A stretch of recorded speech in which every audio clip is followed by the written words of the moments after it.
Dear student of class 8, मैं आपका Krishna sir.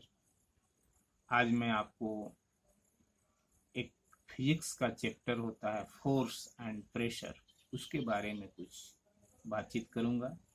पिछले क्लासेस में आपने बहुत सारे साइंस में सब पढ़े, टॉपिक्स पढ़े। इसके बारे में भी आपको बताया गया कि मोशन क्या होता है, रेस्ट क्या होता है। लेकिन आज हम एक नया टर्म है फोर्स, उसके बारे में चर्चा करेंगे।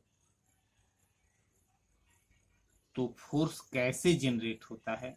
जब किसी वस्तु पर को हम खींचते हैं, धक्का देते हैं, तो एक फोर्स जो है वहां जनरेट होता है। तो इसको डिफिनीशन कैसे लिखेंगे? A force is generated when an object pushes और pulls another object.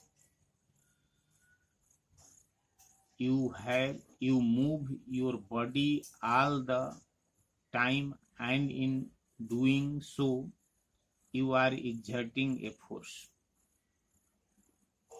You exert force when you bend, twist, pull, push, tear and press anything. जब हम किसी वस्तु को छूते हैं, धक्का देते हैं, ट्विस्ट करते हैं, मूव करते हैं, in all cases we have to apply force. आप किसी घर के अंदर जाते हैं, दरवाजा को धक्का देते हैं, दरवाजा को खींचते हैं, तो वहां फोर्स अप्लाई होता है। फोर्स के बहुत सारे काम होते हैं। आप क्रिकेट खेलते हैं, आप बैट से बॉल को मारते हैं, वहां भी आप स्प्रिंग ले लीजिए, रबर ले लीजिए, उसको खींचिए, वहां भी फोर्स अप्लाई होता है।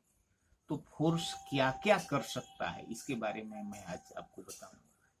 लेकिन ये बताने के पहले मैं आपको ये बता दूं कि आप ब्लू लाइन को टच कीजिए और YouTube पर इस वीडियो को देखिए, और मेरे नाम के आगे, कृष्णा सर के आगे सब्सक्राइब लिखा रहेगा, उसे सब्सक्राइब कर दीजिए, लाइक कीजिए, क्योंकि इसमें आपका कोई पैसा नहीं लगता है।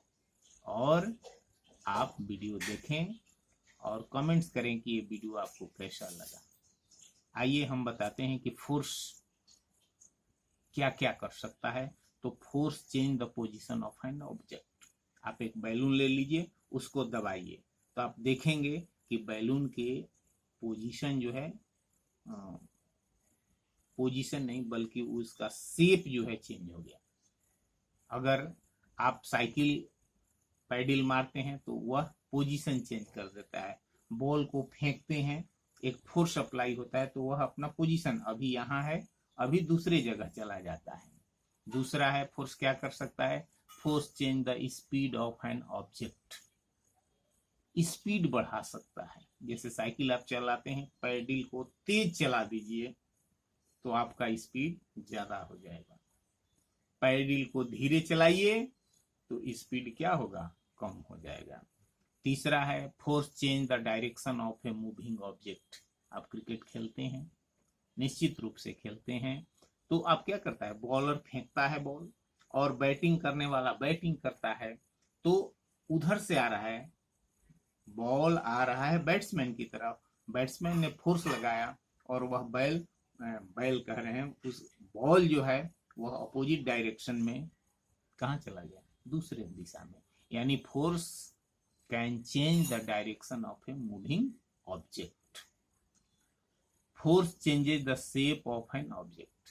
ये तो पहले ही मैं बता दिया हूं कि फोर्स क्या कर सकता है? वस्तु के आकृति को बदल सकता है, उसके शेप को बदल सकता है।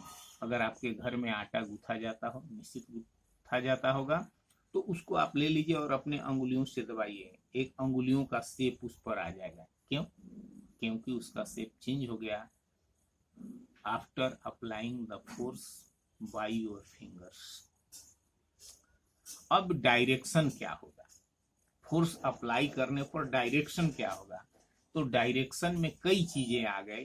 The amount of force applied on the body, the direction in which the force applied. जैसे मान लीजिए, अगर ईंट को एक आप बांध लीजिए, ईंट में एक रस्सी बांध दीजिए और उस रस्सी को आप अपने तरफ खींचिए, ईंट आपके तरफ आ जाएगा। यानी फोर्स एक तरफ अप्लाई हो रहा है, तो ईंट का मूवमेंट भी एक डायरेक्शन में होगा और आपकी तरफ होगा। लेकिन अगर आपका छोटा भाई या आपका बड़ा भाई उसी ईंट को उसी जगह बांध के आप खींच रहे हैं इधर और वो आपके अपोजिट डायरेक्शन में खींचेगा, तो निश्चित रूप से वह ईंट किधर जाएगा यह पहले से कहना मुश्किल है। क्यों? क्योंकि अगर आपके द्वारा फोर्स ज्यादा लगा और उनके द्वारा फोर्स कम लगा तो वह ईंट आपके तरफ आएगा, और उनके द्वारा अगर भाई द्वारा फोर्स ज्यादा लगता है तो ईंट उस डायरेक्शन में मूव करेगा जिस डायरेक्शन में फोर्स ज्यादा लगा हुआ है। Is it clear? चलिए आगे बढ़ते हैं। Types of force. Types of force क्या है? तो टाइप्स ऑफ फोर्स दो तरह के होते हैं। एक कंटैक्ट फोर्स। कंटैक्ट फोर्स यानी फोर्स तब अप्लाई होता है जब उसके कांटेक्ट में आते हैं। जैसे अगर बुक को आप उठाते हैं तो एक फोर्स लगा के उठाते हैं, बाल्टी उठाते हैं तो एक फोर्स लगाकर उठाते हैं, तो उसे हम कहते हैं contact force. A contact force is that which is generated when two force surfaces are in the contact with each other. There are two contact force. पहला मस्कुलर फोर्स, पहला क्या है? मस्कुलर फोर्स, और दूसरा है फ्रिक्शन। मस्कुलर फोर्स क्या है? जो हम अपने मांसपेशियों द्वारा लगाते हैं, मस्कुलर फोर्स होता है। जैसे एक रस्सी ले लीजिए, उसको आप खींचिए, ईंटा बांध दीजिए, खींचिए, चौकी को उठाइए, बेंच को उठाइए, इसमें आपके मस्कुलर फोर्स काम करता है। आप बंडल उठाइए, साइकिल चलाइए, जितना तरह का फोर्स लगेगा जो कांटेक्ट स्पर्श से लगे, यह क्या कहलाएगा? आपका जो मसल्स द्वारा है। It is the force applied by the muscle to do the work. यह फोर्स मस्कुलर फोर्स कहलाएगा। और दूसरा कांटेक्ट फोर्स में आता है फ्रिक्शन। तो friction, when you kick a ball on ground, it stopped moving after going some distance. It is due to the frictional force. आप लट्टू नचाते हैं, लट्टू नाचते जाता है, लेकिन लट्टू कुछ देर के बाद रुक जाता है।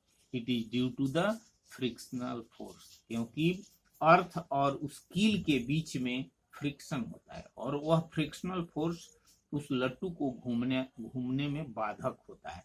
एक फोर्स जो उसके अपोजिट एक्शन डायरेक्शन में काम करता है, तो ऐसे फोर्स को फ्रिक्शनल फोर्स कहते हैं। आगे की कक्षाओं में इसका डिफिनीशन वगैरह आएगा। तो ये वीडियो अच्छा लगेगा तो लाइक कीजिएगा, और अगर इसको बार बार देखिएगा तो आपको ये अच्छा लगेगा। 2-3 बार सुनिएगा तो आपको ये बात समझ में आ जाएगी। बुक से डिफिनीशन आप नोट कर लीजिएगा, फोर्स का, कांटेक्ट फोर्स का, मस्कुलर फोर्स का, and what does force do? Thank you.